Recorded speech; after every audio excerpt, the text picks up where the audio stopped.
In a previous whiteboard video, I have explained you how the integer type data or float type data is stored in the main memory in the form of bits. So even if you're not familiar with the bit system or binary system, it's not a problem. Just you should be aware of it.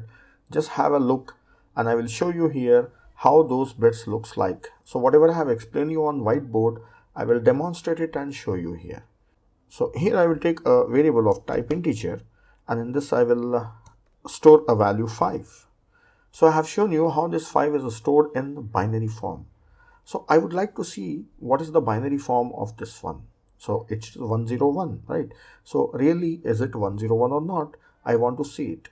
So this number I want to print it in binary form, that is binary bits of this one. So is there any method?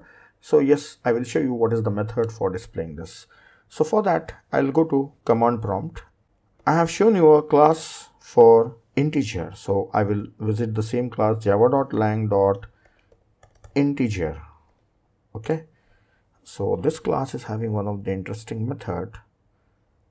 Let me scroll up and show you. This is a method, you see. 2 hexa string or 2 octal string or 2 binary string.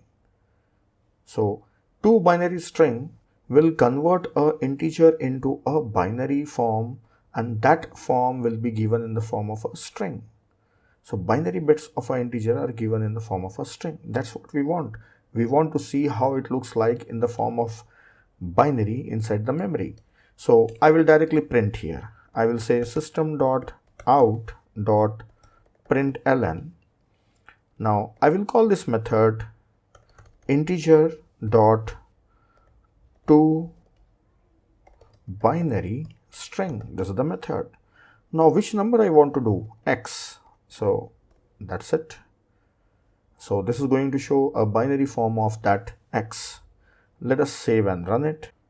Java-C data type details. Yes. Compile it. Yes, it is showing the binary form of a number, that is 101.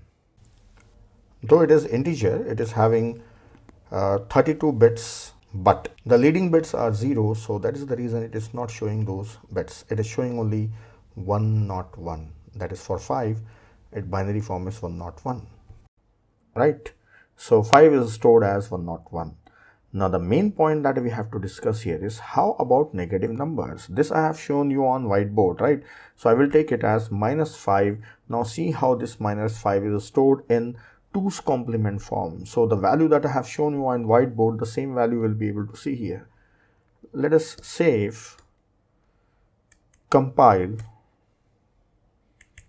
run. Yes. See, this is an integer. I have taken 1 byte on whiteboard. So I have shown you only 8 bits. But this is having 32 bits. Integer takes 4 bytes. So all 32 bits, all these bits are 1.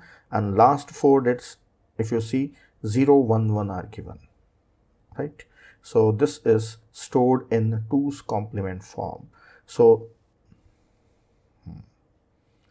that's it. This is what I wanted to show you, and so now you are sure that it is stored in 2's complement form and how the 2's complement looks like. So that's it. So this method, that is 2 binary string, is present only inside the integer class. It's not present in any other data type. So we cannot get the binary form of every data type. It was possible for integer, so I have shown it here. If you want to do it for byte and short, you have to convert it to integer and you have to use the same name. But for float data type, there is no method available like this for converting it into a binary string. So that's all in this video. The purpose of this video was just to show you how the bit pattern looks like.